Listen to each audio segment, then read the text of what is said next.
wọ́n ti ń kí àti kúrò dálẹ̀ SOJ pé wọ́n sọ̀pọ̀ ọdún láyé mo kí àwọn èèyàn mi náà lágbowó fún ìfaradà àti ìjọmọnìyàn tí wọ́n ṣe nígbà tí agbowó wà nínú òkùnkùn ṣùgbọ́n mo fẹ́ dúpẹ́ lọ́wọ́ iléeṣẹ́ IBDC wọ́n gbọ́ ìgbé wọn tó bí sincere tó di pé ẹni tó bá mọ ó kì í ìkà ó yẹ kó mọ mo bó wọn sì mọ pòwe ó yẹ kó lè ká lè dúpẹ́ lọ́wọ́ wọn wọ́n ṣe gan ni mo sì lọ bá wọn jọ sí few days after a rí pé improvement dé bá iná àdúgbò dáadáa ju ti tẹ́lẹ̀ lọ mo kí wọn kú iṣẹ́ comrade Ọmọlolú Èjìdìran lórúkọ mi.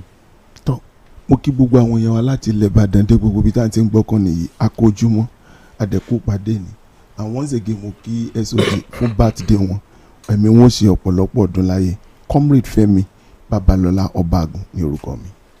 comrade Fẹ́mi máa ń kí àwọn èèyàn púpọ̀ ẹ jẹ́ kí àwa náà ò kí comrade Fẹ́mi happy birthday in advance to you. ẹ ṣé gan thanks so much thanks so much ẹ ṣé gan.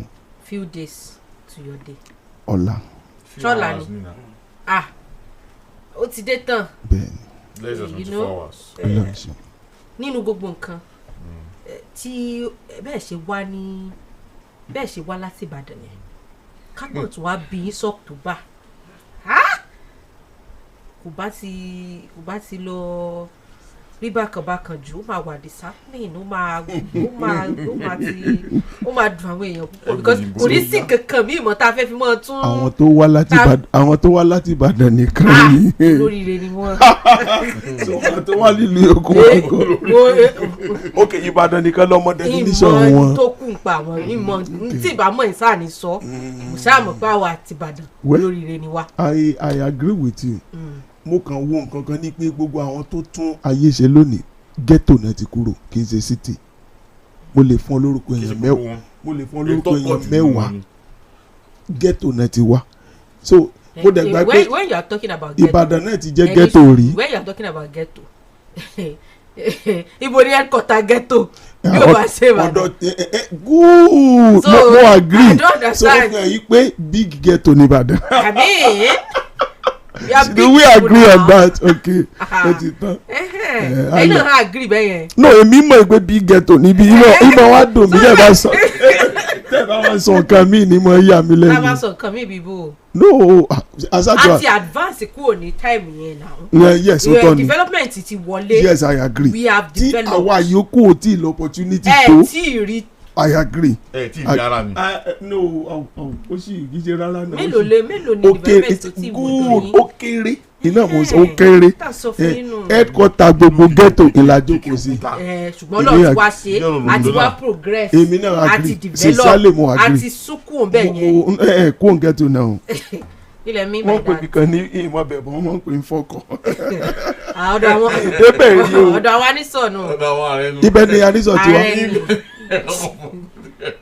Jesus bí ìmọ̀ wọ́n kàn mọ́ Falkland náà. United States of Falkland. Falkland. ìmọ̀ bẹ̀rù.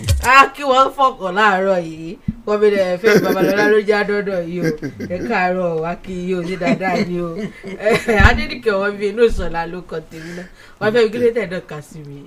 gbogbo alákìyàn náà akí wọn náà ni pé kọ́mi Fẹ́mi ló gbogbo wa lájọ wara wa dé èmi ò mọ kọ́mi lọ́wọ́ olólùsẹ́yìn náà lọ bẹ́ẹ̀ ni. lọ bóyún. fọkọ. rárá o ìta bá lọ olúgbòde mo ti wá mi ì sọ mọ fọkọ ilé Ifá gbé mi ì sọ mọ fọkọ ilé Abẹ́sẹ̀ lóje ilé ìyá mi ilé Abẹ́sẹ̀ lóje. Ìbàdàn náà ṣá ni. Ìbàdàn ni. That's good. You know the happiness máa wà ń bẹ̀ láti lè pé rẹ̀ yẹn kó tún kí mọ́lé tó ti jáde wá which is such a nice. inú mi ti ẹ̀dùn pé ó mọ̀ dán wọn. ìtumọ̀ ọ̀rọ̀ yẹn tani ò mọ́lé. wait so gbogbo yẹn ló mọ ibi tó ti wá. tani ò ní mọ bí ó ti wá. àwọn kan ti sọ lé. sẹ́yìn ò mọ bí dẹ́ ti wá ni. lójoojúmọ́. mọ bí dẹ́ ti wá. lójoojúmọ́ lèmi mọ ibi tí mo mọ kí ṣe gbogbo yẹn ló mọ ibi tó ti wá. gbogbo ní gbogbo yẹn ló mọ bí tó ti wá. ẹ mọ àwọn tí ò mọ bí tó ti wá. kí ló tí wọ́n ṣe mọ àwọn kan wá ságídí gbogbo ẹ má kan wà láti abroad tí wọ́n sọ pé ó ń wá ìṣeré o tán ló ń wá ẹbí wọn. ìyẹn wọ́n ti travel wọ́n ti pẹ́ ní ìfẹ́ sọ̀rọ̀. bọ̀dá láti ẹ káàárọ̀ bọ̀dá láti ẹ káàárọ̀. wọ́n ti ní iṣu ni wọ́n fi lè dáhùn kí. lánàá bọ̀dá láti bò ní ṣáà ti rí àwọn fọ́nrán kọ̀ọ̀kan ti lórí bí nǹkan ṣe lọ lánàá l'Àbújá. Wọ́n láti òpin ọ̀sẹ̀ tó kọjá bíi around Thursday Friday nǹkan kan báwọn ní onírúurú ọ̀rọ̀ tí ń jẹyọ lórí ọ̀rọ̀ ìwọ́de ìfẹ̀hónúhàn yìí kódà débi wípé wọ́n gbọ́rọ̀ náà délé ẹjọ́ gan ṣáájú kí wọ́n tó ṣe ìfẹ̀hónúhàn yìí tí wọ́n fún wọn ní tí ilé ẹjọ́ pa àwọn àṣẹ kan ẹ mọ̀ dá àwọn ibì kan báyìí o bẹ́ẹ̀ bá fẹ́ ṣe ìwọ́de yín o ẹ mọ̀ dé Aso Villa o ẹ mọ̀ jà rí ní tòsí correctional center o ẹ mọ̀ jà rí yín ní àwọn ibi báyìí o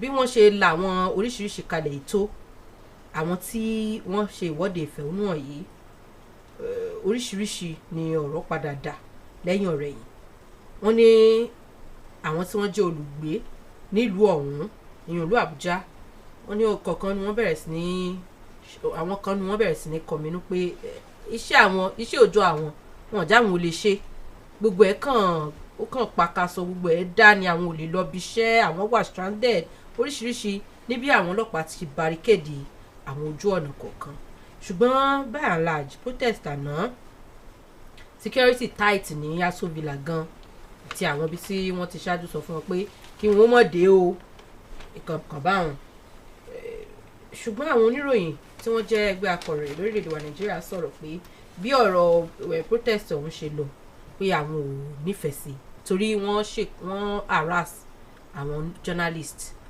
wọ́n ju tí àgà sí lu àwọn náà wọ́n ṣe gbá oníkálukú sọ̀rọ̀ yàtọ̀ sí yẹn gbogbo bí àwọn ibi tí wọ́n ṣe support fún protest yẹn everything tó ní ṣe pẹ̀lú protest yẹn lápapọ̀ ẹja gbòó holistically káwo gbogbo ẹ̀ papọ̀. ṣé protest so are legally recognized that's the point irú protest wo ló wà legally recognized by factor of section 41 protest constitution Nigeria recognize protest but ó wá fàlàsí lábẹ́ ó recognize peaceful protest ìwọ́de alálàáfíà tí ò mú fọ́pọ̀ mọ́yọ̀ lọ́wọ́. Now African Charters of Human and People Rights ìwé àdéhùn tó so gbogbo ilẹ̀ adúláwọ̀ papọ̀ ó buwọ́lu peaceful protests no okay and United Nations Charter náà recognize here definitely it's a principles of expressing your grievances to whoever you believe that is trampling on your rights in a legitimate and a lawful manner lọ́nà tó bọ́ òfin mu ọ̀nà tó tọ̀nà. tí n bá gbàgbé November 24 2024 I remember vividly late President Muhammadu Buhari na El-Rufai wọ́n stage a protest against the insecurity inú ìjọba Goodluck Jonathan nígbà náà lọ́hùn. tí n bá gbàgbé again after June 12 Aṣíwájú Bọ́lá Ahmed Tinubu wọ́n join protest nígbà tí wọ́n àná election late Chief MQ Abiola nígbà náà lọ́hùn. At that time nǹkan gbóná girigiri it led to the exile. Aṣíwájú Bọ́lá Ahmed DCFR now wọ́n fìlú sílẹ̀ fún ìjọba ológun ìgbà náà àwọn wá form Nadeco. Now series of protesting wáyé Nàìjíríà since section 41 recognized peaceful protest ó tún wá further apart from that ó ní tí máa ń ṣe protest ojúṣe àwọn ọlọ́pàá ó ní láti dúró ti àwọn protesters so that kò ní wà fọpọmọ́rò ní ṣẹlẹ̀ wọn ò ní jàgbà mọ́ wọn lọ́wọ́ but yesterday protest wọ́n fi sọrí Nnamdi Kanu tó wà incarceration tó wà láàmú ìjọba láti ìgbà tí ìjọba Muhammadu Buhari ti wà ń bẹ̀ ti náà ti date tó wà ń bẹ̀. Ní àná mo establish kankan idea tí Nnamdi Kanu ń pursue mo raise is it legitimate? Of course it is legitimate by the virtue of the law to establish the African Charter of Human and People Rights, and that right to self-determination ọ̀nà ni late Chief Anthony Enahoro 1954 ní Èkó tí wọ́n dìde tí wọ́n fi raise pé a nílò Nigeria, we want to be a country of our own. Wọ́n call for right to self-determination. Right to self-determination ni túmọ̀ sí wípé a fẹ́ dá dúró gẹ́gẹ́ bí orílẹ̀-èdè. Not only that, ọ̀nà ni àwọn tó ń struggle fún Oòduà Republic recently led by Professor Banji Akintoye and Chief Sunday Adeyemo Igboho and the rest of them. Ọ̀nà wọn pursue. Not only that, country kìí tó ń pè ní Eritrea ara Ethiopia wọn ti yọ jáde, okay, tó fi pé the Republic. Now right to self-determination wọn struggle to be Republic of Ireland ara UK wọn ti jáde is because of the right to self-determination tí Nnamdi Kanu call fún. Now apart from that, recently Scotland náà béèrè fún ipa àwọn náà fẹ́ kó lára UK, although àwọn ní referendum lọ tí wọn tó wà láwọn wọ́n trace referendum yes or no. Unfortunately 48% ló say yes, no ló say no. One of the things 52% pé yes kò favour Scotland sá. Wọ́n wá rí pé májì tí ó wà láàrin àwọn tó say yes or no ó súnmọ́ gan. Wọ́n wá wò pé kí ló ń fà tí Scotland náà fi lẹ́ fẹ́fẹ́ kó da UK. Wọ́n wá dé àwọn policy yẹn. Not only that, mo ń sọ àwọn instances yìí to know that pé right to self-determination is recognized anywhere in the world by UN Charter. Now mo rántí pé this country in Spain called Catalonia, àwọn náà ń béèrè fún báyìí pé àwọn fẹ́ ya kó lára Spain. He say right, but yesterday I drew my attention, I drew that thing pé ọ̀nà tí Nnamdi Kanu ń gbé tiẹ̀ gbà I don't agree with him. Ọ̀nà tó ń gbé gbà. Now when you are engaging the struggle to right to self-determination, you mind your utterances. You don't begin to call for war. Okay? Oh, ní sọ̀rọ̀ di ìpátá àti ìpáǹlé. Look at the way bí àwọn Professor Banji Akintoye bó ṣe ń pursue tiwọn intellectually. Wọ́n pursue in a peaceful manner. Okay? Now go to the east right now. Nnamdi Kanu, okay, ó tún sọbẹ̀ di ilé ogun. Okay, online radio, okay, bó ṣe ràn online radio ó ń fi ń pè fógun ẹ̀jẹ̀ ti sàn gan ní south east. The same spirit náà lọ́bàlẹ̀ Simon Ekpa ní Finland tí Finland government ti pick ẹ̀ báyìí, okay, tó ń face problem lọ́bàlẹ̀ ní Finland. The point is this: when you have a right and you believe that you want to advocate for that right, you must pursue it lawfully. Bó ni wọ́n ṣe ń rìn, bó ni wọ́n ṣe ń tọ́, you don't become a rascal, okay?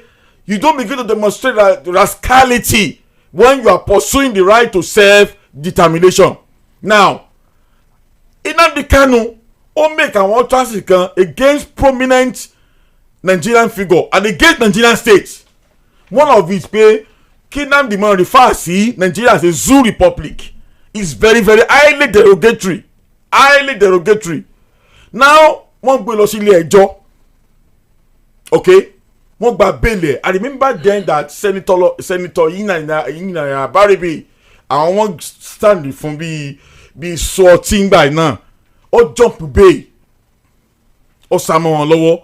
Do not forget that pé kí má gbàgbé bàbá rẹ̀ àti àwọn some prominent figure struggle tí ó gbé lórí òun ló mú ikú bàbá ẹ̀ wá when the state security outfit wọ́n storm palace bàbá ẹ̀.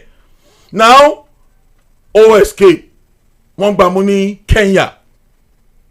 So obvious to the extent that International Court of Law wọ́n disagree pẹ̀lú Kenya because the pattern bí wọ́n ṣe gbé wá extradition because I want to call process of extradition tí ìlú méjì bá ní ọ̀ tó máa do sign extradition treaty pé tí ọ̀daràn bá wà nílùú tiyín o ẹ fún wa o tó bá wà nílùú tiwa àánú ò fún yín ó ní process tí wọ́n gbọ́dọ̀ tẹ̀lé. mo bọ̀ kó tó di pa ṣàlàyé process ẹ jẹ́ kí adókè lọ. Akijibo 88.7 FM. Umrah December yà ṣàròtọ̀. Ilé-iṣẹ́ Ganic Agent Umrah ti ṣe àgbékalẹ̀ ògbóǹkangí ìrìn àjò Umrah oníbejì láti orílẹ̀-èdè Nàìjíríà dé Egypt lọ sí orílẹ̀-èdè Saudi Arabia. December 20 lábalẹ̀ sí orílẹ̀-èdè Egypt. Tá a ṣe àbẹ̀wò sí àwọn ibi mọ́nìgbàgbé bí ààfin Pharaoh. Mọ́sálásí Amir Ibn Al-Has. Mọ́sálásí àkọ́kọ́ nílẹ̀ adúláwọ̀ tó fi mọ́ ilé ẹ̀kọ́ Al-Azhar àti bẹ́ẹ̀ bẹ́ẹ̀ lọ. Kẹ́tọ́ mórílẹ̀ Mẹ́kà Mẹ́dínà lọ ṣe Umrah. Dé àwọn àyè àṣẹ ṣe ziyara dé gbogbo bíi mọ́nìgbàgbé tó fi mọ́ àwọn oúnjẹ tó dọ́sọ̀. Umrah December yìí àtàwọn ọmọdé àtàgbààgbà lájọ ń lọ. Àwọn ọmọ owó ṣe Quran competition tí wọ́n sì jẹ́ ẹ̀bùn kàbìtìkàbìtì. January 5 lápadà sí Nàìjíríà ló gọ Ọlọ́run ọba 3.8 million naira lówó Umrah yìí. Ẹ kàn sí Ganic Agent Umrah Services ní Àròmẹ́ta Junction off Sango Ẹlẹ́yẹlé Road Ìbàdàn. Telephone 0706 404 9730. Ilé-iṣẹ́ Ganic ní Umrah December yìí àwọn ọmọ owó gbọ́dọ̀ gbẹ́yìn bẹ́ ọ́.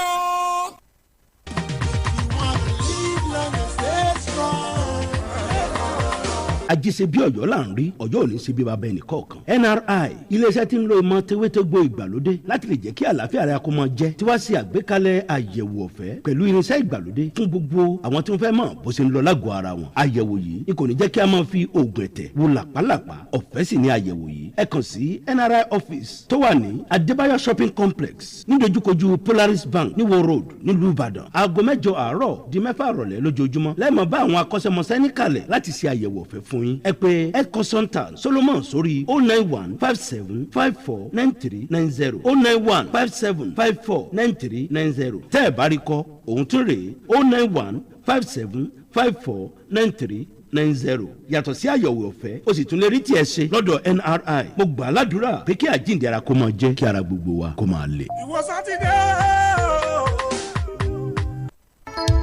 ìtẹ́pẹ́pẹ́ okòwò tí ń sọ ní dọ́lọ́rọ̀ oríire dé UISME Fair 2025 ìpàtẹ ọjà onírúurú okòwò tó ń ti ṣe ọwọ́ tí ń ṣílẹ̀kùn ọ̀la fún ni àǹfààní lèyí jẹ́ fún gbogbo ẹni tó bá fẹ́ tẹ́pẹ́pẹ́ okòwò níbi ìpàtẹ ọjà tọdún yìí bí ọ̀pọ̀ ọjà bá ṣe ń dowó bí ọ̀pọ̀ olókòwò yóò máa tẹ́pẹ́pẹ́ àfojúsùn ọ̀nà tókòwò wọn fi lè gbèrú sí síwájú àwọn ọ̀jìnì tí ó ṣèkún lọ́wọ́ nípa okòwò wọn láti lè tẹ̀síwájú kò tán síbẹ̀ o ọ̀pọ̀ olókòwò ni ó ní àǹfààní àti forúkọsílẹ̀ business name registration kódà olókòwò tó bá yan yọ ilé ìfowópamọ́ Providence Bank yóò fi ṣẹ̀kẹ̀ndúgbò owó ṣèkún lọ́wọ́ láti mú kó owó irúfẹ́ ẹni bẹ́ẹ̀ gbèrú ẹgbà fọ́ọ̀mù 2,000 naira fọ́ọ̀mù gbígbà bẹ̀rẹ̀ láti àsìkò yìí di ọjọ́ kẹta oṣù kọkànlá tí ìpàtẹ ọjà yóò sì wáyé fọ́dídọ̀ ọjọ́ méjì gbáko on the 5 and 6 of November ní International Conference Center UI Ìbàdàn bẹ̀rẹ̀ látago 9 òwúrọ̀ di aago 6 ìrọ̀lẹ́ ní ọjọ́ karùn-ún àtọjọ́ kẹfà oṣù kọkànlá for sponsorship 0903-084-1958 UISME Fair 2025 pẹ̀lú àjọṣepọ̀ Àgídìgbò FM Ìbàdàn láti mú kòwò rẹ gbèrú síwájú darapọ̀ níbi ìpàtẹ ọjà tọdún yìí. gẹ́rẹ́gẹ́ láago 10 àárọ̀ lù láti iléeṣẹ́ rédíò Àgídìgbò 88.7 FM Ìbàdàn lọ gba káàdì ìdìbò rẹ.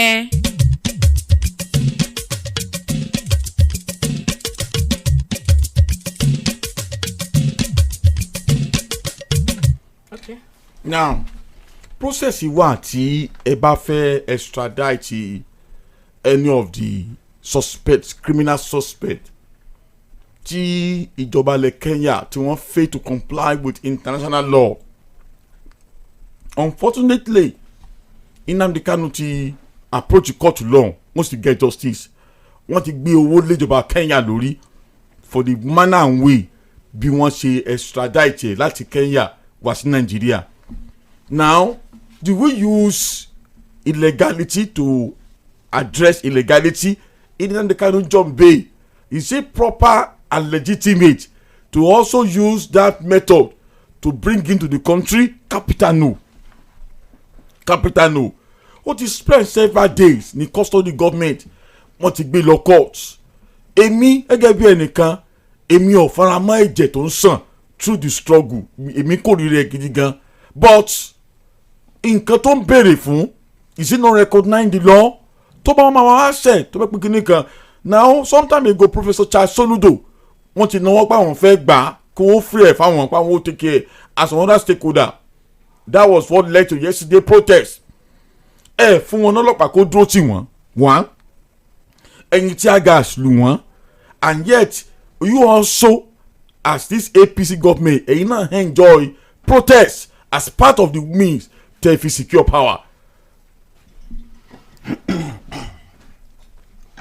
ọ̀nà méjì lèèyàn máa fi ń lọ through self-determination is either kó jẹ́ through violence revolution or kó jẹ́ through peaceful revolution. American War of Independence kò sẹ́ni tó máa gbàgbé ẹ̀ it was so bloody. Adẹ̀rẹ̀ àwọn tó ṣe pé through peaceful means náà ṣe gba e.g. Nigeria. Violent means we talk of South of Africa where many black Africans were killed, murdered. Ọ̀nà méjì téèyàn mọ̀ ń gbà nù. Ní South East wọ́n ti take bloody wèrè táwọn fẹ́ fi get independence on nígbà tán shout for Biafra but unfortunately kìíní yẹn work. Now when you are doing something tó ṣe pé nǹkan téèyàn ṣe yẹn èèyàn dẹ̀ ń rí nǹkan téèyàn rí ni pé the same thing èèyàn ń rí kò sí yàtọ̀ dẹ̀ èèyàn nídìí àti change position yẹn láti rí pé èèyàn lè ṣe nǹkan míì tó nítumọ̀. Ojukwu ló bẹ̀rẹ̀ violent means but at the end of the day he arrived at nothing. Gbà tí àwọn míì dìde people like Kanu gbà táwọn dìde àwọn náà tó gbé through this bloody idea tó gbé gbàdá àwọn náà rí i pé àwọn èèyàn welcome ẹ̀.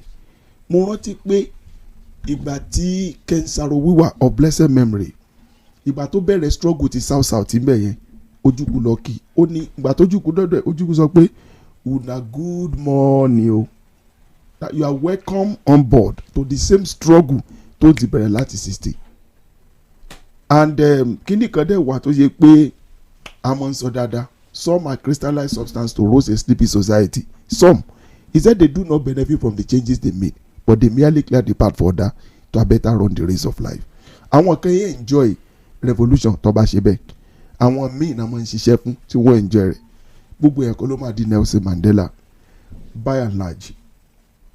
Ìgbà tá a fẹ́ gba independence in Nigeria struggles wà ìjà pọ̀ lọ́nà kan òjọ̀ kan but ọ̀dọ̀ wọn bì àwa ò gbé in a violent manner academically intellectually làwa gbé and at the end of the day a resort sí nǹkan tá a bára wa yìí though ìyàtọ̀ wà láàrin àwọn tó fi ipá gbà àtàtà gbà in a gentle manner is either you take it in a conservative manner or you use a radical approach but radical approach tó ń lò yìí kò bá wa lẹ́jẹ̀ mu ní Nàìjíríà we don't want it we don't want to lose our people in the name of independence now or self-determination whichever way but bí gọ́ọ̀mẹ̀ntì ṣe wá àwọn òfẹ́ èmi sọ pé irú ọkùnrin yẹn kì í bá take to irú method táwọn bàbá Professor Akintoye ń lò through United Nations láti wá fún self-determination àti comrade has said pé Eritrea kò lára Ethiopia and many other ni wọ́n kúrò bá bó tiẹ̀ ṣe pé àwọn kan wà tó ṣe pé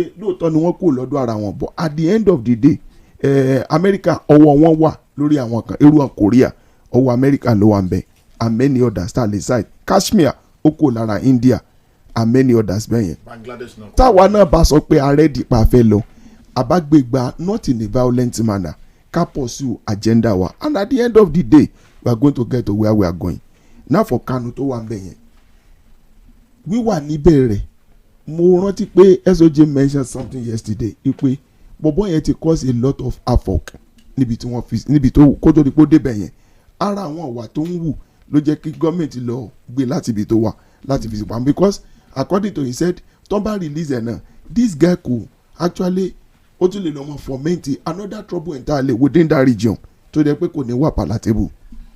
èmi bákan sọ pé the court of justice kì í ṣe pé wọ́n mọ̀ pé ó yẹ káwọn sáré dájọ́ yẹn kọ́ dẹ̀ ṣe nǹkan tán ṣe bóyá wọn fi síbẹ̀ gbàgà ni o bóyá yóò wà ń bẹ̀ most of the time àwọn òfin kan wà tí yẹn máa ń tẹ̀ mọ́lẹ̀ because of security quote and unquote irú ẹni tẹ́ni kì í ṣe pé wọ́n mọ̀ ṣùgbọ́n mọ̀ pé ẹni yìí ó sì lè cause another menace níta ló jẹ́ kó wà ń bẹ̀.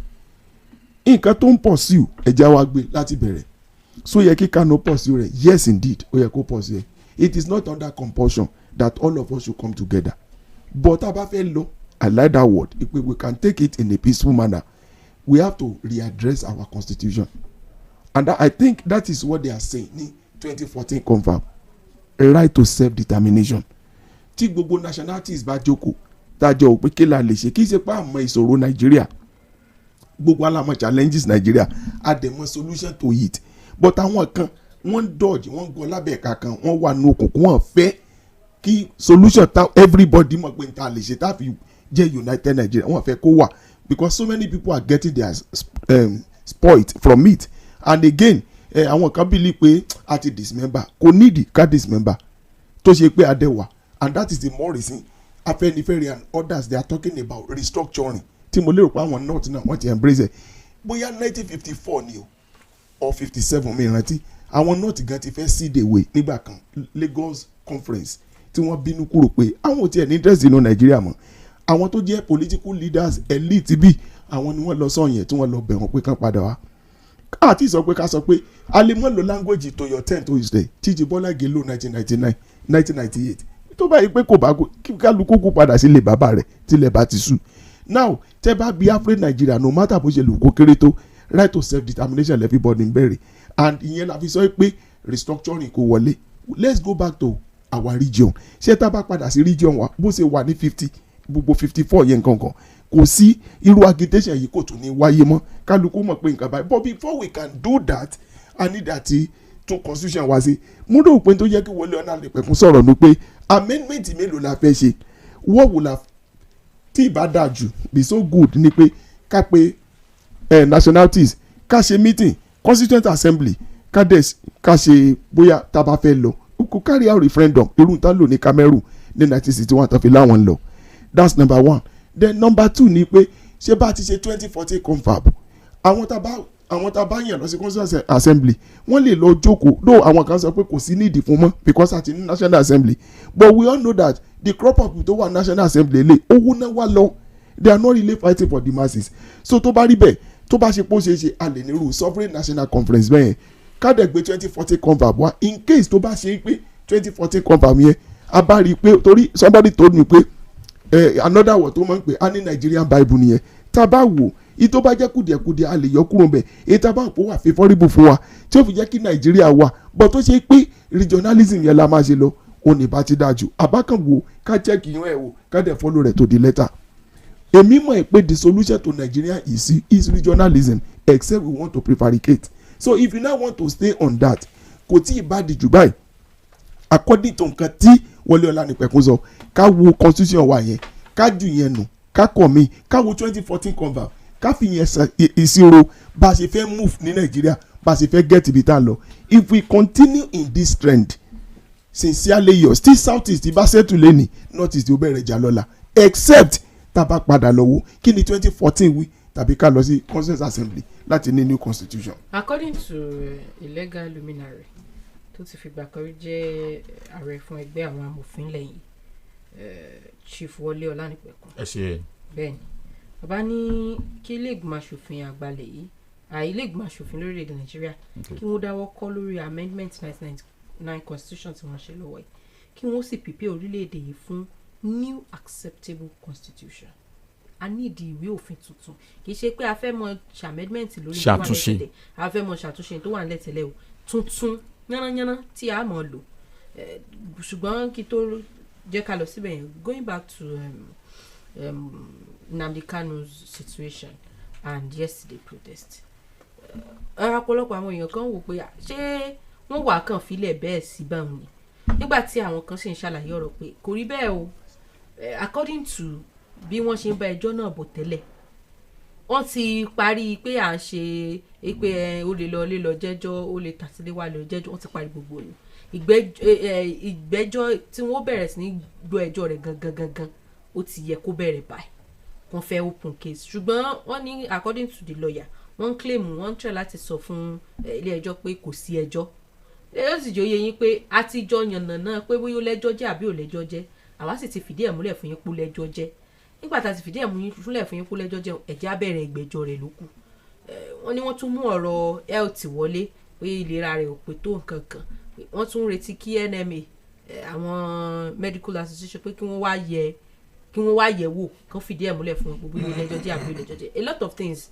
ló ó wà kúmbásọ̀m tó wà involve lórí ọ̀rọ̀ ẹjọ́ ọ̀hún pé ìdí ẹ̀ tí wọ́n fi filẹ̀ kò lọlé tàbí tí wọ́n fi sáà mọ́ ṣùgbọ́n lórí ti àná yìí ìfẹ̀hónú àná yìí wọ́n ní kódà ibi tí ọ̀rọ̀ ìfẹ̀hónú àná tó fẹ̀jú kẹ̀kẹ́ dé ó bó ṣe jẹ́ pé kò ṣe pé wọ́n ní kí wọ́n mọ̀ fẹ̀hónú ọ̀ o ṣùgbọ́n àwọn kan fẹ́ mọ lọ sí àwọn apá ibi tí wọ́n ti fòfin dè wọ́n pé kí wọ́n mọ̀ dé wọ́n fẹ́ mọ débẹ̀ nǹkan kan ló bí oríṣiríṣi bó ṣe di pé à ń ju tí a ga sí tó sì di yanpanyan ni abala bọ́bọ̀ wọ́n ní wọ́n fọwọ́ òfin mú lọ́ọ̀yà rẹ̀ wọ́n fọwọ́ òfin mú bọ́dà rẹ̀ kankan dáadáa kó àwọn èèyàn tí wọ́n mú tí wọ́n sì ní pé kí wọ́n fi wọ́n lẹ̀ bó ṣe jẹ́ pé wọ́n ní wọ́n kàn mú wọn lẹ̀ kó mọ̀ bá di pé ọ̀rọ̀ tó di yanpanyan ni sí ni ṣùgbọ́n a lot of things lórí ọmọ tó ṣẹlẹ̀ lánàá ó dà fọ́nrán kan wà bí tí a ní kí wọ́n bá wa ṣàfihàn lẹ́ẹ̀kan lórí gbogbo bí nǹkan ṣe lọ jẹ́ kí a fi fọ́nrán náà síbẹ̀ ẹ jẹ́ a fi síbẹ̀ ká wo àwọn gbogbo bí nǹkan ṣe lọ lánàá ìgbà wọ́n bẹ̀rẹ̀ tí ọwọ́ àárọ̀ rìlé nígbà tí wọ́n ṣe bẹ̀rẹ̀. ṣé bíṣọ̀bù làwọn tó dé kíní. àmọ́ bá ṣe béèrè ṣòwò rẹ tó lìdí protest nìyẹn. ó ní mo rà mọ́yé nínú. àwọn náà wà pẹ̀lú wọn lẹ́yìn àná.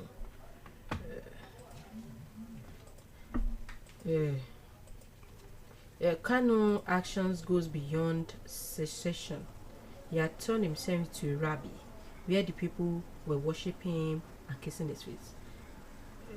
Can you compare Igboho's struggle to Kanu? Ojú iná.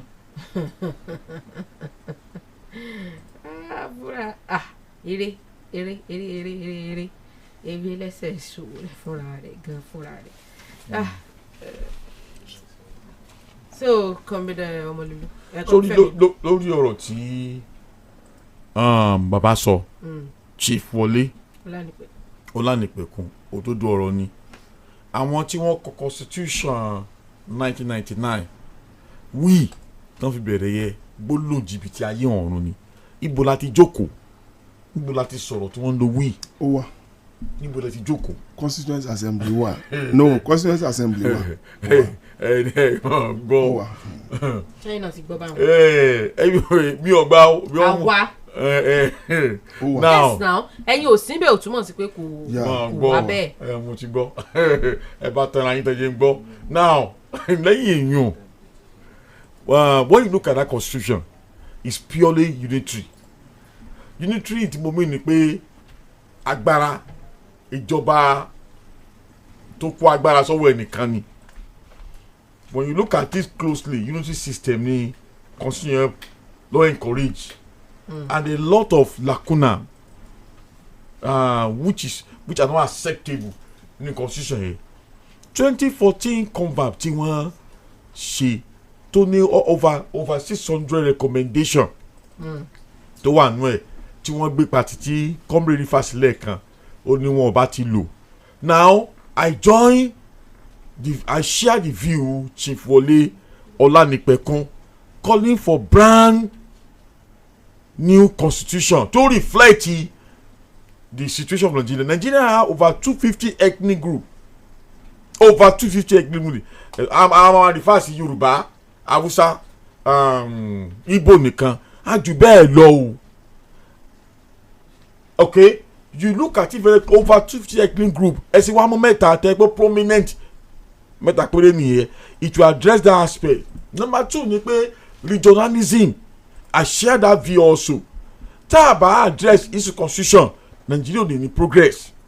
But may I tell you, kò sí bí constitution ṣe fine tó tí operator tó lo constitution tí ó bá ní change of mind kò mọ lè ṣiṣẹ́ o.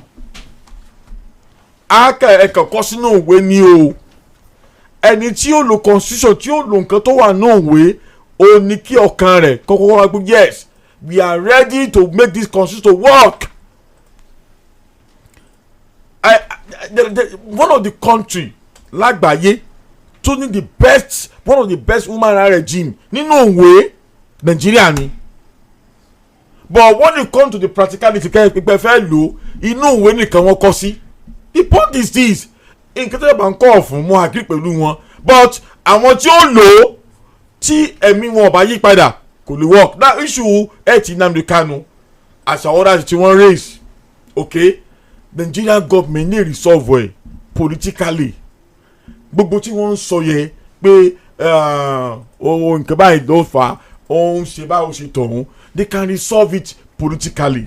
Irú ẹ̀ ní kíní profile nígbà yẹn mùsùlùmí kan náà Professor Charles Oludo tó ń request fún. Now we shouldn't prolong matter. This government should not, have a portrait of a country to respect rule of law. Rule of kábíyèsí là ń lò Nigeria, not rule of law. Rule of kábíyèsí. Bẹ́ẹ̀ni. autocracy nìyẹn, autocracy ni wẹ́ẹ̀ lórí ti ẹ̀tẹ̀ mo lérò pé pẹ̀lú status ẹ̀ ó yẹ kán lè jẹ́ káwọn medical expert I'm very sure pé wọ́n mọ̀ yọjú sí. Tìjọba wọn ò ṣe. mo agree pé but yet náà wọ́n jẹ́ kán mọ̀ yọjú sí nígbà tá a sì ní apartheid ibẹ̀ ni wọ́n ti ní jẹ́ kí mẹ́ wọ́n na Stephen Biko ọ̀dọ̀ ọlọ́pàá ló kú sí wájú police station. So irú ẹ̀ wà bọ̀bọ̀ tán pa yẹn wọ́n lọ yìn 41 bullet tí wọ́n fún lamẹ́ríkà wọ́n pọ̀ bẹ́ẹ̀ yẹn ṣùgbọ́n mo mọ̀ pé wọ́n á jẹ́ kí medical doctors kan máa yọjú sí ṣùgbọ́n ju gbogbo ẹ̀ lọ a sì ní banana republic gbogbo nǹkan tó bá yẹ kán ṣe láti make sure wípé a máa tún constitution yẹn ṣe torí tí constitution yẹn tí ò bá ní àmójútó ká tó ṣe the same trend tá a máa rìn lọ títí tí bẹ́ẹ̀ láwọn fífọ́n fèrè ni except tá a bá lè address nǹkan yẹn torí lọ́wọ́lọ́wọ́ báyìí the constitution tá a ń lò Ọbásanjọ́ gan sọ ní second term ẹ pé ó ní ohun ti second term tó fojú kan constitution wọ́n ti yọ àwọn nǹkan kan kúrò wọ́n ti doctor ẹ̀ so doctored constitution là ń lò until tá a bá tó wá padà síbi tó yẹ ká padà sí lótò máa Nàìjíríà tó máa nítumọ̀. So ẹ̀yin náà agree pẹ̀lú call fún new constitution. Yeah, definitely yes. No, agree pẹ̀lú that is it. Pé operator mo máa lò kàmí tó máa ní. Okay. Pa ní brownie wò jẹ́ mọ̀ nǹkan o. Pé òwe òfin tuntun kọ́ ni. Ó wúlò ó dà ká ní bọ̀ àwọn tí ó gbèrè lọ́wọ́ tí wọ́n lò nǹkan tó máa láwọn tó máa fèsì fojú parí tí wọ́n ò múlò. Okay. Lórí ọ̀rọ̀ àwọn òṣìṣẹ́ lórílẹ̀‐èdè Nàìjíríà NLC wọ́n ti fún ìjọba àpapọ̀ ní gbèdéke ọ̀sẹ̀ 4 láti yanjú gbogbo wàhálà tó ń bẹ ní agbọn ètò ẹ̀kọ́ kí wọ́n sì yanjú gbogbo gbódòrò sọ̀rọ̀ pátápátá ASUU SANU NASU gbogbo wọ́n unite wọ́n ṣera wọn lọ́kàn pè fún pé àwọn ò gba ìpè no pay no work tíjọba ń sọ ọ́ bí àwọn ò ṣe wọn fẹ̀hónú hàn ló pé wọn bá tètè dáhùn sí gbogbo àwọn ìbéèrè èyí tí àwọn béèrè lọ́wọ́ ìjọba àwọn tí wọ́n jẹ́ ẹgbẹ́ míì bẹ́ẹ̀ ní àwọn ilé ẹ̀kọ́ gíga fásitì náà wọ́n darapọ̀ mọ́ ẹgbẹ́ ASUU SANU NASU NAT ASUU KUASU gbogbo wọn ti form alliance báyìí. No trade union will attend meeting with government officials who lack necessary mandate. Àwọn tí ò bá mọ̀ sí ọ̀rọ̀ yìí ẹ mọ̀ gbé wọn wá bá wa àní bá wọn jókòó pàdé. NSC fún federal government ní 4-week deadline abi to conclude all negotiation is great. To resolve all crises. It's great and awesome because wọ́n ní àìrìnpéjò ló ń ṣekú pa wọ́n. Mo agree pẹ̀lú bí wọ́n ṣe dúró ti ASUU this time around but èmi ò ní gbẹ̀kẹ̀lé nínú lérí NSC. Mi ní gbẹ̀kẹ̀lé nínú wọn àwọn àti mọ̀ ṣe bọ̀ wọ́n lẹ́yìn sẹ́yìn ló jẹ́ kí n mọ̀ fojú bẹ́ẹ̀ wò wọ́n. tẹ́nẹ̀sì bá pé wọ́n ń sọ̀rọ̀ tí wọ́n ń dó ti ọ̀rọ̀ tí wọ́n ń sọ délẹ̀ mi ní mọ̀ sọ bí mo ṣe ń sọ̀rọ̀ yìí. At time a sọ̀rọ̀ àmọ́nibá mi kojú mọ́ tó mọ́ ní NSC. Àti sáré sọ̀rọ̀ báyìí síta pé afọ́nfọ́ ultimatum ẹ̀dá yẹn ASUU lóhùn quite commendable ó dìgbà tí wọ́n bá tó mú ọ̀rọ̀ wọn ṣe mo lè ṣe fáì sẹ́yìn recent fáì sẹ́yìn tẹ́nẹ̀sì ó jáde láti pa àwọn ó ṣe nǹkan báyìí suddenly wọ́n ti back out wọ́n ò sì ní fún harrison fi back out.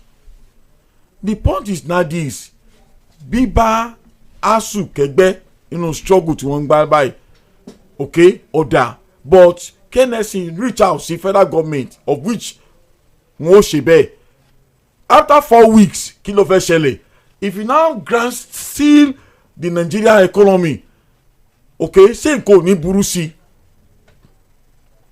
because èmi ò ní kó mọ̀ lọ sí strike nationwide strike but ṣé yóò mú nǹkan rọrùn sí ni àbí yóò mú nǹkan burú sí torí nǹkan tí wọ́n máa mú nǹkan worst sí okay èmi ò kì í dúró tì but tí federal government bá ya kọlọ̀rọ̀ sí mọ́ NS náà lọ́wọ́ àti pé erin méjì wọ́n forí korí ni wọ́n forí gbárí nìyẹn but mi ò ní gbà mi kò ní tẹ́ mi lọ́rùn because òfò lọ́mọ ṣe òfò resources àti òfò nǹkan dúkìá nǹkan tí Nigeria máa ń lose just for a day strike àkírí cover in the year. I want to beg the federal government láti listen sí KNSC kí wọ́n bá ṣe bí wọ́n ṣe tó but as I said earlier on ìnígbàgbọ́ nínú ẹ̀sìn. well bí gbogbo wọn ṣe work together yẹn I think it's very good but ṣe rí sometimes tá a bá wo ipa tí strike máa ń kó ó máa affect the economy. There was a time this man from ìgbà tó fi wà nínú pengaza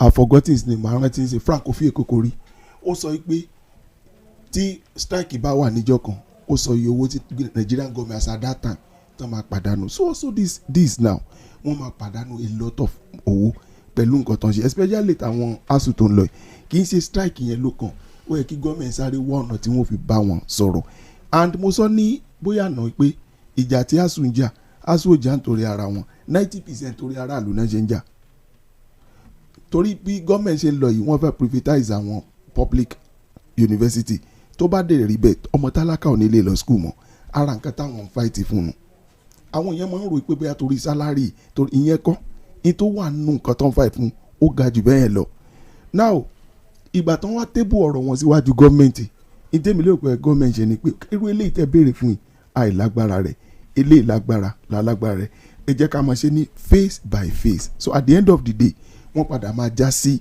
ibi tó yẹ kán já sí but tán bá fi wọ́n lẹ̀ bẹ́ẹ̀ tí wọ́n kàn wò with this lackadaisical attitude kò pay ọmọ Nàìjíríà mò ń bẹ́ nìkan sọ̀rọ̀ pé táì kọ́ báyìí tí LAUTECH tán lọ sí strike you see a lot of things tó ṣẹlẹ̀ sáwọn student so also we don't have to encourage it bí NLC ṣe jọ ẹ̀wọ̀n á jẹ́ kí ní ẹ̀kọ́ tó nípa sí ni kò tí ì bá jù but ju gbogbo ẹ̀ lọ ni pé kí gọ́ọ̀mẹ̀ntì tètè dá wọn lóhùn so that ẹ̀kọ́ lè tètè resume àwọn ọmọ lè tètè máa kẹ́kọ̀ọ́.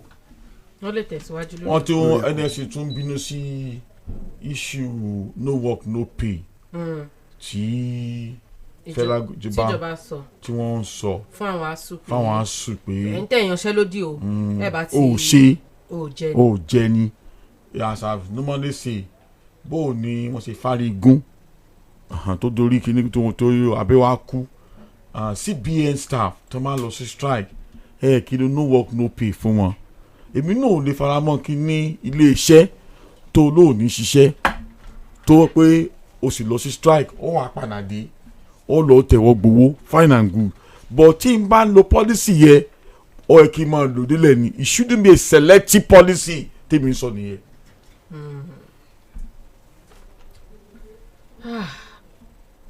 ẹ já wa lọ sínú òṣèlú People's Democratic Party ṣé ẹ mọ̀ wípé Anyanwu sọ̀rọ̀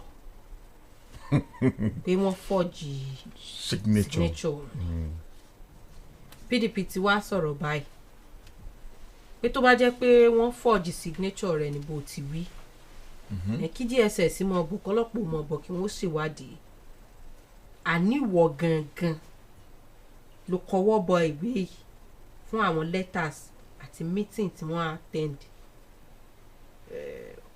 wọ́n wá ní ọ̀rọ̀ ẹgbẹ́ òṣèlú PDP tẹ́ ń wò pé wàhálà ń ṣẹlẹ̀ lọ́bọ̀lọ́bọ̀ ń ṣẹlẹ̀ fíìmù ń ṣẹlẹ̀ ní ẹgbẹ́ wa yẹn ọ̀rọ̀ lé ní family affair ní inú ilé wa náà láti yanjú rẹ̀ ọ̀rọ̀ family ní gbogbo eléyìí tí ẹ rò pé ó ń fa wàhálà lọ́bọ̀lọ́bọ̀ á yanjú ẹ̀ ń gbò bá yá ṣùgbọ́n wọ́n yanjú ẹ̀ wọ́n yanjú ẹ̀ n tí ó lè mú kí èèyàn jáde fúnra ẹ̀ láti sọ pé wọ́n forge signature mi kọ́mẹ́dẹ̀ Ọmọlúlú ṣé wọ́n lè forge signature èèyàn àwọn tí wọ́n wá forge signature yẹn kí ni ṣé wọn ò ní mọ̀ wípé ẹni tí àwọn mú signature rẹ̀ jáde yóò padà rí lẹ́tà yìí yóò sì mọ̀ pé àwọn forge ẹni tàbí ẹni onítọ̀ náà kàn sign rẹ̀ ìgbà tó wò pé òun ti sign ẹ̀ ó ti fẹ́ mọ di nǹkan mọ́ òun lọ́wọ́ òun náà yí òun padà pé wọ́n forge signature mi ni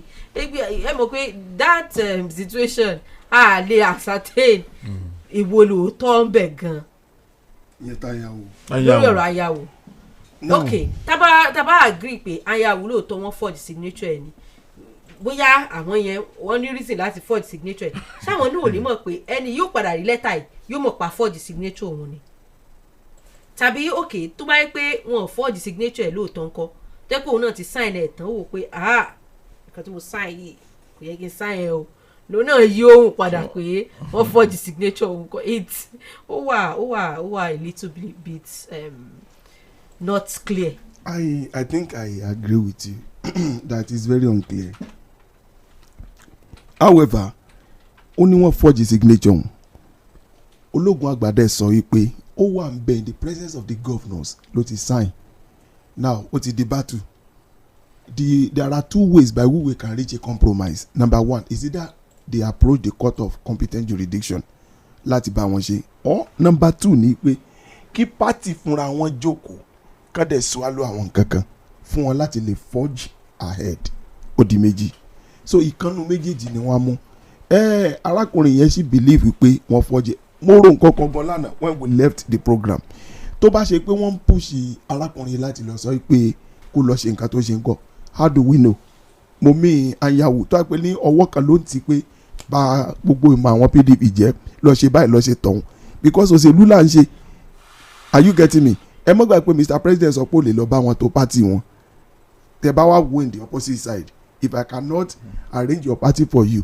ó dẹ̀ sọ ní ìbá mọ́ dàrú so tó bá yẹ pé wọ́n yìnbọn mọ́ bẹ́ẹ̀ náà kó lè mọ́ dàrú sí nǹkan. tó bá yìnbọn mọ́ sí àwọn tí wọ́n yìnbọn mọ́ sí àwọn òní. ìdí ni tí mo sọ pé yẹ káwọn náà wá lò ó yẹ káwọn náà wá lò that's the word káwọn náà wá jókòó káwọn wá pe ẹ̀dọ̀ fún wọn láti lè jókòó pé what are we going to do láti má jẹ́ kí ìmọ̀ ọ̀tá perceived enemy kó ṣe láwọn lórí so ọ̀rọ̀ tó lógun àgbà sọ òun sì maintain wípé àlàyé yìí sign kíní ẹ̀ níwájú wọn òun dẹ̀ sọ pé wọ́n forge signature gbogbo wa rí lánàá pé signature yẹn dàrú lóòótọ́ kò jọra wọn ṣùgbọ́n láì approach court internal mechanism wà tẹ́lẹ̀ lọ láti fi resolve kíní kan mo mọ̀ ó dé bá PDP lónìí ni they will still get out of it.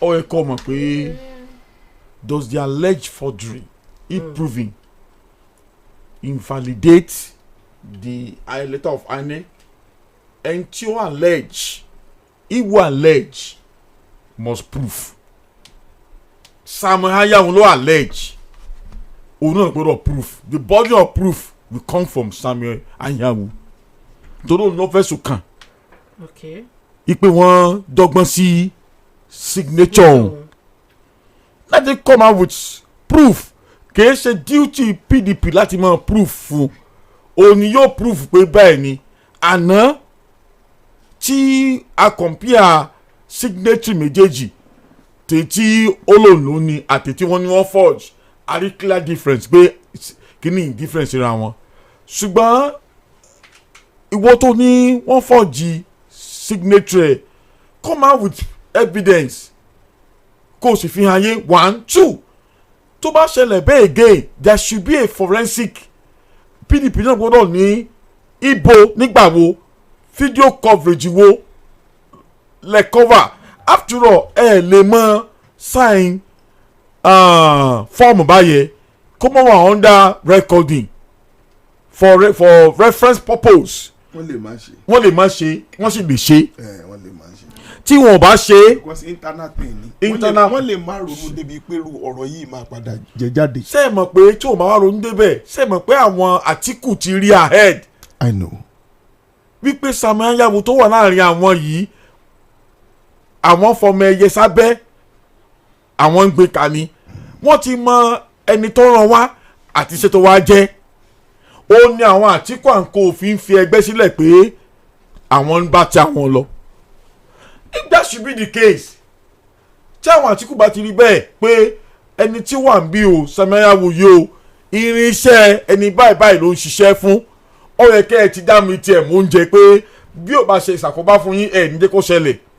One, káwọn ṣáà lè believe pé Sàká gbàgbọ́ wípé PDP play for prey sọ̀wọ́ Sàmáyáwò ni. Ṣé ká assume so?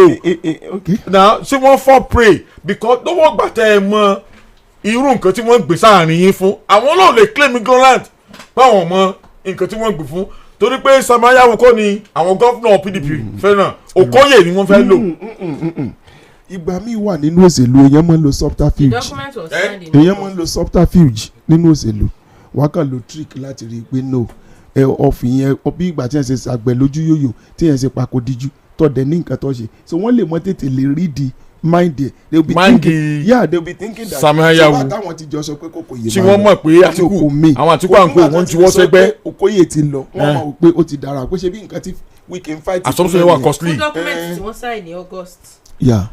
ó wà costly. ó wá di October tẹwa ṣẹ̀ṣẹ̀ ń claim. ó lè ṣe rí bóyá òun ṣe rí ló jẹ́ kó òun gbé jáde bọ̀ ní tí mo mọ̀ ni pé ó lọ́wọ́ òṣèlú nú we cannot run away from that reality ó lọ́wọ́ òṣèlú nú ìtọ́jú ẹ̀fẹ́ ṣe ni pé they won't really want to scatter PDP àwọn nìkan kan sọ gẹ́gẹ́ bá a ṣe sọ bíi pé consider.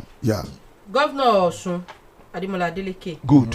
wọ́n ní ṣe rí gbogbo crisis tó ń ṣẹlẹ̀ ní PDP family affair ni. that is it kò need if it is family affair bá ṣe sọ ọ̀rọ̀ kọ́ọ̀tù wọ́n wá sọ fún yín pé kò require external forces èyí tẹ̀ ń dáná tẹ̀ ń jẹ́ kí gbogbo ẹ̀ kí náà yín mọ̀ ju bla bla bla bla kẹ́ stop ẹ̀.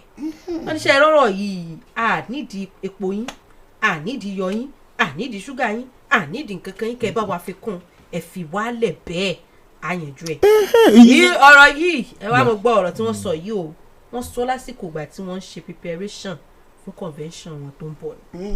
wọ́n wá ní àwọn ní accommodation subcommittee fún November 15 Ìbàdàn convention of the party ọjọ́ àná Monday nígbà tí wọ́n parí inauguration meeting fún committee yẹn accommodation committee. ni wọ́n sọ̀rọ̀ yẹn jáde àwọn yóò dé sí wọ́n fara lílẹ̀. náà ni wọ́n ṣe wọ́n ní àwọn náà ni wọ́n tún double as deputy chairman of the National Convention Organizing Committee.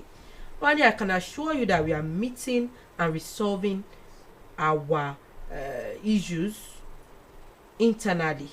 It is family affair. irú tó yẹ kó jẹ́ ni Senator Adémọ́lá Adélékè sọ yẹn so that kò ní ìdíkan approach court ẹ̀yin gbogbo yín ẹjọ́ jókòó ẹjọ́ wo ṣé lórí signature yìí mọ́ bínú ẹ ṣe báyìí ẹjẹ́ àgbẹ̀ báyìí kí la fẹ́ kó even gan èmi expect pé kò ní sí much vote gánjọ́ yẹn ẹ ti yọ agree ìwọ lọ́ọ́ ṣe chairman ìwọ lọ́ọ́ ṣe secretary ẹgbẹ́ tó bá fẹ́ dàrú ìṣe convention tẹ bá dẹ̀ fẹ́ ṣe ẹ kàn ṣe sídó convention ni ẹ ti mọ nǹkan tẹ fẹ́ ṣe ẹ dẹ̀ ra bí ìgbà tí ẹ kàn announce ni unanimously lè agree lórí àwọn nǹkan kan. lè agree. gẹ́gẹ́ ṣe sùúrù ọba àgùn ọ̀rọ̀ tí bọ̀dá sọ ń bẹ̀ yẹ Senator Adémọ́lá Adélékè wọn ò fẹ́ kó dàbí ẹni pé àwọn bá wọn fẹ́ lójú bó ṣe yẹ lọ ó mọ̀ ni iná ń jó nínú ilé òun rẹ́rìn níta. wọ́n ní òjò. wọ́n ní àmọ́ gbọ́ ọwá ń rẹ́rìn now Sàmáyáwò tó bọ́ síta to make allegation okay wọn address the subject of the debate pé issue forgery ṣé Sàmáyáwò opposite kò allege wọn. no àwọn onífẹ́ fọṣọ wọn olóògùn àgbà ti sọ̀rọ̀ náà ó ní pé olóògùn àgbà ti sọ̀rọ̀. kódà gan bó bá yẹ pé wọ́n fẹ́ ṣèwádìí ni investigator wọn DSS wọ́n wà welcome police wọ́n wà welcome lórí ọ̀rọ̀. ọ̀dẹ̀ lè expect kí Senator Adémọ́lá mọ̀ for dirty line ẹ̀ níta ìtànsọ náà ni pé a ti reach compromise àti ṣe báyìí àti báyìí tẹ bá wá dénú ilé ẹ lè yọ kúkú síra yín bọ̀ níta no ìtànṣe yẹn dà. kíkù tẹ bá yọ ọ́nà nípa yẹn níta. no tó bá ti lè tún nǹkan wọn ṣe kò sí tó bá dínú kò sí party tí ní problem wọ́n ti ẹ̀ dé bọ̀ ni ṣùgbọ́n tó bá ti mọ̀nà àbáyọ that's all. ṣé PDP ní for conflict management. a lè sọ it's a question. mi ò lè sọ mi sílá but n tó yẹ kán ní nìyẹn there should be. because in the past wọn ò ní nọ́mbà àwọn wọn ò ní nọ́mbà àwọn gbà yẹn. tí situation ò bá tí ì ṣẹlẹ̀ àwọn nǹkan kan wà tí ò ní jáde it's like human being tó bá face challenges àwọn innate ability tó ní kò ní jáde náà. 2014-2015 wọ́n ní conflict eléyìí although not this for this issue. ó tún yàtọ̀ díẹ̀. Now conflict yẹ ó consume wọn wọ́n fi lose president bẹ́ẹ̀ ni 2014 tí a fi dìbò tí Goodluck fi fẹ́ contest táwọn kápẹ́rẹ́ ajé Sàràkí conflict ṣẹlẹ̀ PDP fail to manage their conflict ó consume wọn 2023 also mo kọ́ ni ó tún ṣẹlẹ̀ wọ́n ní conflict báyìí náà wọ́n rí resolve ó consume wọn mo wá bẹ̀rẹ̀ pé do they have conflict malẹ́gbẹ́ ni wọ́n ní máa gbọ́ wọn ò ní. máa gbọ́ ìwé òwe ó ní ìgbà mélòó lolódodo ṣubú. sọ́dọ̀ ló wà ní PDP. mi mò ń ṣàlàyé tèmi ni ó ní ìgbà méje ó ní bọ̀tẹ́lẹ́sẹ̀ bá ṣubú lẹ́ẹ̀kan calamity will overtake him so olódodo ẹ̀mí èlò lọ́nà ti ṣubú. sọ́dọ̀ ló wà ní PDP. mi ì lè sọ ọ bó mo ṣe fẹ́ mọ̀ ṣe èmi lọ́lọ́run ni èmi kan ṣàlàyé ni pé olódodo mọ̀ ṣubú ńgbà méje. wọn ò ní tó fúnra mi wọn ò ní. èmi ò mọ̀ bóyá wọ́n ní. 07041001887 wọ́n èyí tí ẹ̀ gbọ́ wá láti lè láti wà dá sí ètò ṣọ́kàn wà láàárọ̀ yìí 07041001887 fún ẹ̀yin tí ẹ̀ gbọ́ wá tẹ̀ wò wá jákèjádò gbogbo orílẹ̀-èdè àgbáyé +447405697158 +447405697158 ẹ mọ̀ gbà pé bàbá ti pè wọlé tá a bá sọ pàápàá jùlọ nípa ọ̀rọ̀ protest ẹja mú lóní pẹ̀lẹ́pẹ̀lẹ́ ní kásìkì ọ̀rọ̀ wa kalẹ̀ ní ìlànà tí ò ní ṣàkóbá fún iléeṣẹ́ rédíò Àgídìgbò. fún ìgbádùn ètò yìí àkókò ti tó fáráàlú láti dá sétò torí òun aráàlú làgídìgbò ṣùgbọ́n ẹ má gbàgbé o ẹja gbọ́rọ̀ wa kalẹ̀ nílànà tí ò ní ṣàkóbá fún iléeṣẹ́ rédíò Àgídìgbò.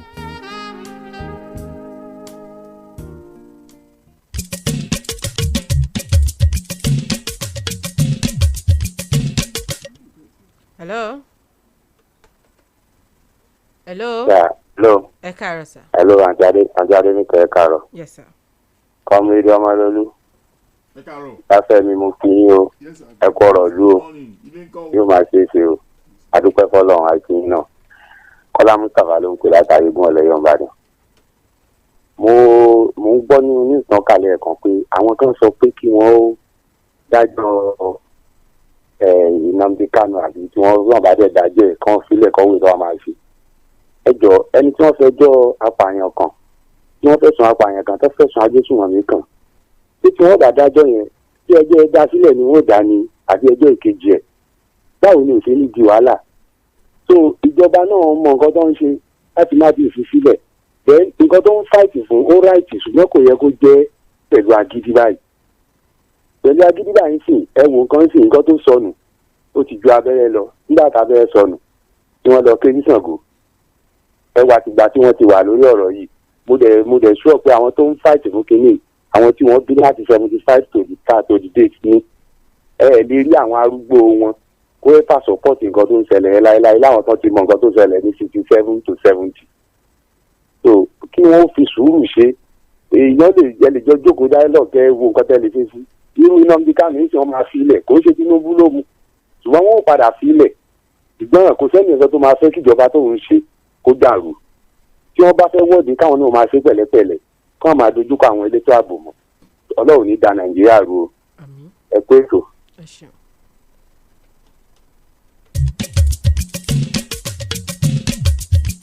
Àgídìgbò 88.7 FM.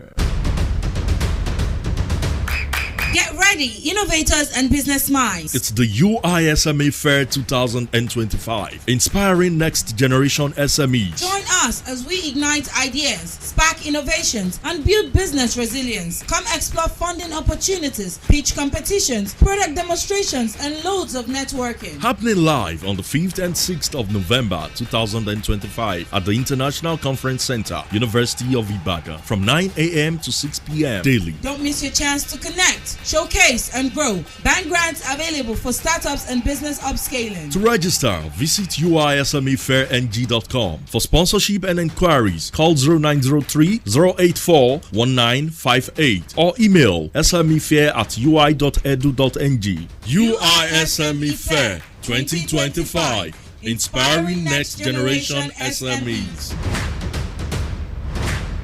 This program is proudly facilitated by Providence Bank and powered by the University of Ibadan at 77. Umrah December yà ṣàròtọ̀. Ilé-iṣẹ́ Ganic Agent Umrah ti ṣe àgbékalẹ̀ ògbóǹkangí ìrìn àjò umrah oníbejì láti orílẹ̀-èdè Nàìjíríà dé Egypt lọ sí orílẹ̀-èdè Saudi Arabia. December 20 lábalẹ̀ sí orílẹ̀-èdè Egypt. Tá a ṣe àbẹ̀wò sí àwọn ibi mọ́nìgbàgbé bí ààfin Pharaoh, Mọ́sálásí Amir Ibn Al-Has, Mọ́sálásí àkọ́kọ́ nílẹ̀ Adúláwọ̀ tó fi mọ́ ilé ẹ̀kọ́ Al-Azhar àti bẹ́ẹ̀ bẹ́ẹ̀ lọ. Kí a tó mórílẹ̀ Mẹ́kà Mẹ́dínà lọ ṣe umrah dé àwọn àyè àṣẹ ṣe ziyara dé gbogbo bíi mọ́nìgbàgbé tó fi mọ́ àwọn oúnjẹ tó dọ́sọ̀. Umrah December yìí àtàwọn ọmọdé àtàgbààgbà lájọ ń lọ. Àwọn ọmọ owó ṣe Quran competition tí wọ́n sì jẹ́ ẹ̀bùn kàbìtìkàbìtì. January 5 lápadà sí Nàìjíríà ló gun Ọlọ́run ọba 3.8 million naira lówó umrah yìí. Ẹ kàn sí Ganic Agent Umrah Services ní Àròmẹ́ta Junction off Sango Ẹlẹ́yẹlé Road Ìbàdàn. Telephone 0706 404 9730. Ilé-iṣẹ́ Ganic ní umrah December yìí àwọn ọmọ owó gbọ́dọ̀ gbẹ́yìn ń bẹ́ ọ́. bẹ́ẹ̀ ra lẹ̀ o ẹ lọ borí omi. wọ́n ti ní òdodo ọ̀rọ̀. bẹ́ẹ̀ ra lẹ̀ o ẹ lọ borí omi o ìfọkànbalẹ̀ lẹ̀ ó rà o. lórí ilé abilẹ̀ tẹ́ bá ra lọ́dọ̀ wa o. bẹ́ẹ̀ ra lẹ̀ ẹ lọ borí omi. àwọn ẹsẹ̀ màgòmágó. bẹ́ẹ̀ ta lẹ̀ o ẹ lọ borí omi.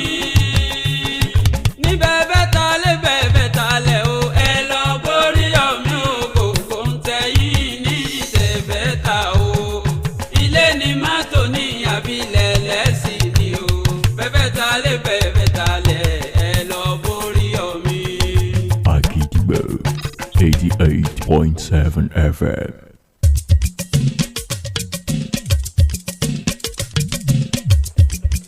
Hello. Hello, ẹ káàárọ̀. Ẹ káàárọ̀ sir. Ẹ kú ètò. Yes sir. Olóyè Ajíbádé ló ń sọ̀rọ̀. Àná ìbàjẹ́ fún yín láyé lẹ́nu iṣẹ́ àgídì. Àmín. Mo ní kọ́lọ́run wọn sọ àmì gbogbo wa ni.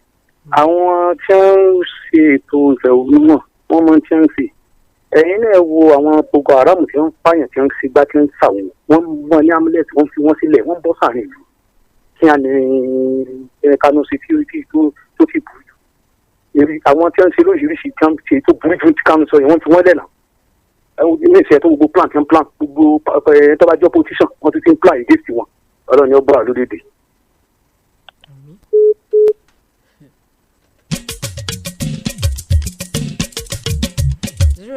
070410001. Hello.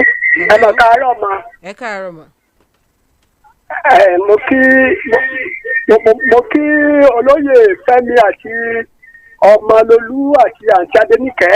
Yes sir. Kẹ́tẹ́ mo rí sọ bẹ́ẹ̀ ni pé ṣebí ní Nàìjíríà náà làwọn kan ó ti dáhùn tí wọ́n ti pààyàn bí wọ́n fún wọn sí live game ní àbí èyí tó bá wọ́n ń dáríjì wọ́n tí wọ́n lè dáríjì Kánú yóò kò tí a fẹ́ jù bá wọn. Ṣẹ̀bẹ́ yẹn wọ́n ń jẹ wọ́n ń pàṣẹ bí lẹ́nu ọjọ́ mẹ́ta yìí wọ́n lóbìnrin kan fa ọkọ rẹ̀ tí president wà lọ dárí tó pẹ̀lú ẹ̀ tí wọ́n dáríjì. Eléyìí tí ó ṣe nǹkan iṣẹ́ àwọn tó wà níjọba wọn àṣírí ni wọ́n tó wà níjọba ìta nínú wọn tí ó ṣòro ẹ̀rí tó kọ́ pọ̀ bí ìfẹ́ ẹlẹ́ẹ̀kejì mọ̀ ẹjọ́ ẹ má bínú bó pẹ́ tí mo ti máa ń pe nọ́mbà yìí kò wọlé ẹjọ́ mọ̀ pé aláàjì àgbà kò sí lélẹ̀ rí bọ̀rẹ̀ ń tẹ́ wà bẹ́ẹ̀ náà mọ̀ pé ṣe kẹ̀kẹ́ mọ̀ fẹ́ fún mi. mo mọ̀ ní ọmọ ọkùnrin kan ó wà nílẹ̀ yíbò ṣì ń sáàfù mẹ́sìmọ̀ tí ó parí èmi mo jẹ́ bàbá ẹ̀ gan àgbàlagbà ni mo wà ní stroke láti bí ọdún mẹ́fà mo ṣáà ṣe àkàrà tọ́jú rẹ̀ ní afẹ́fọ́ sọ́dẹ̀ mi ò mọ̀yàn mọ́ nígbà pé àwọn rcc kọ̀tàpọ̀ kó ti kọ̀ sí mo bá ṣiṣẹ́ tó mọ́ mi dẹ̀fẹ́ kó kàn sílẹ̀ yíbò ni wàá mọ bí mo ṣe lè àánú gbà tí n bá pè kó wá olóhùn ò ní wá tí n bá pè kó wá bó ṣe lè ríṣẹ́ àdótò ọ̀dà sáà mo fẹ́ àánú gbà àánú ẹjọ́ kẹ́ni báyà lájí àgbà kẹ́ni bá mi sọ tẹ́lẹ̀ sọ nọ́mbà mi ẹjọ́ ló bá ṣe jẹ́ ẹjọ́ mo wà ní wákàjáyé mo wà ní gan ní stroke mo ń gbọ́ fún wọ́n ṣe lọ́la mi ìmọ̀ mo ṣe lè débẹ̀ mo ń gbé mi ọ̀sọ̀gbé mi lọ ní ìwà kan wọ̀ ẹjọ́ àwọn kọ́mẹ̀tì àlè ṣẹ́ nílẹ̀ Yorùbá bí ìbàmí mẹ́kọ́ ṣẹ́ nílẹ̀ Yorùbá ẹnjìnì yunifásitì ọ̀bàdàn ti jáde ẹjọ́ ẹ bá mi sọ fún iléeṣẹ́.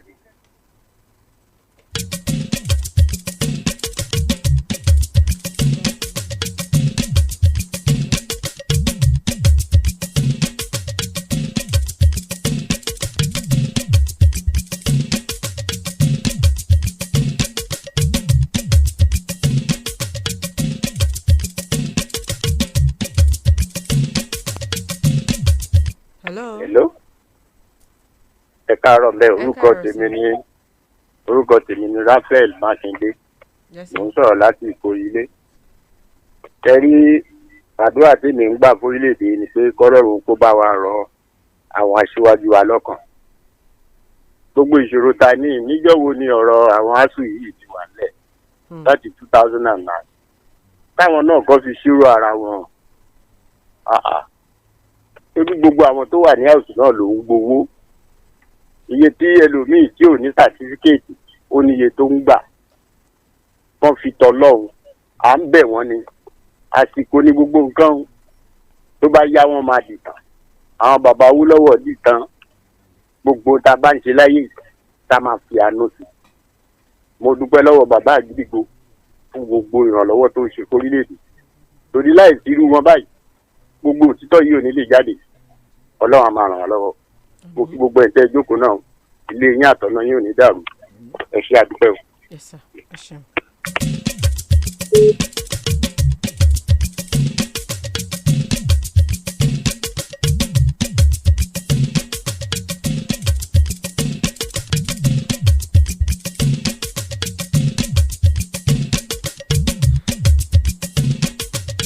Hello.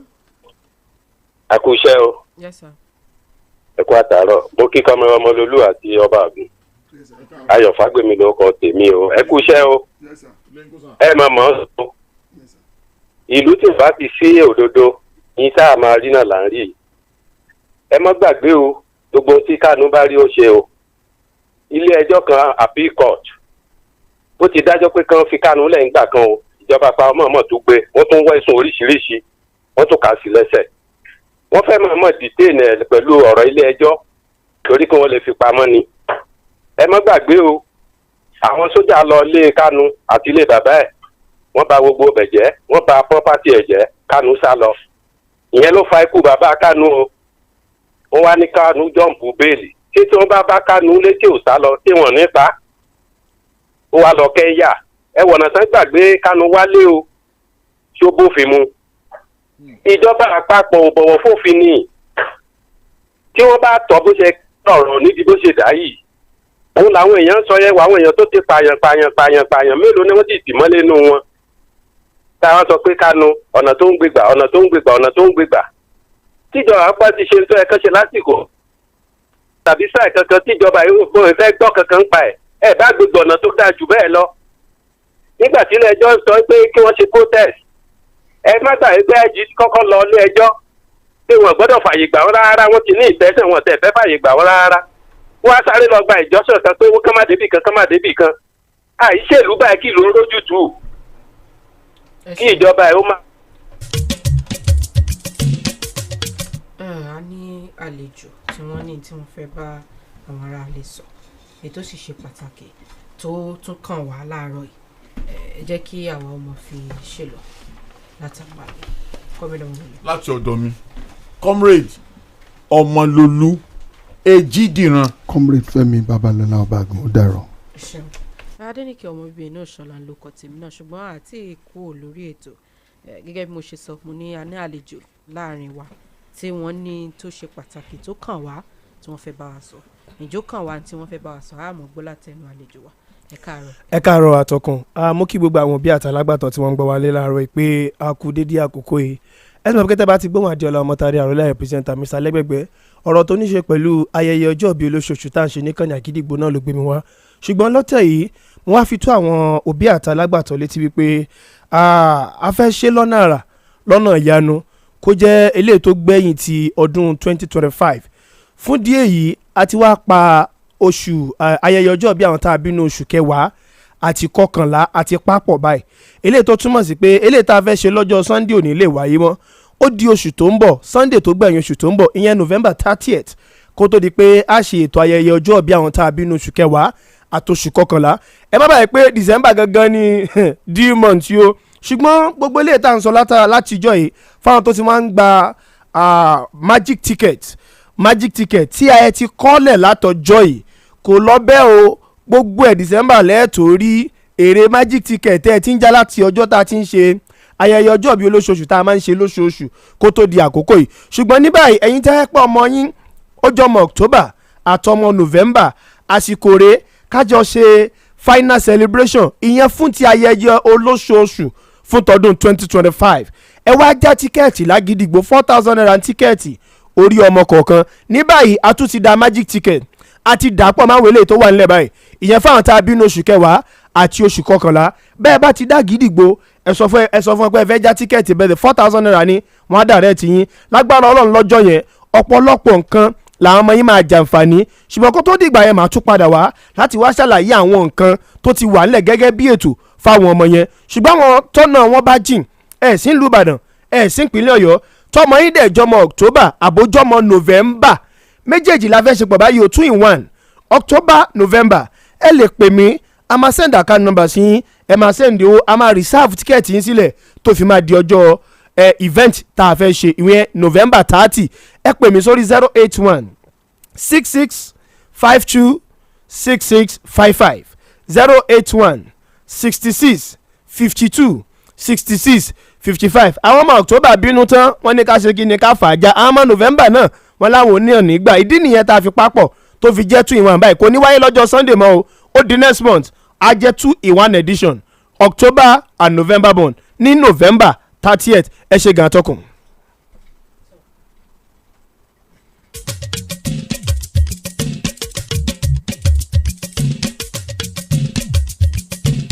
Akidibo 88.7 FM. lówelówe là á lùlù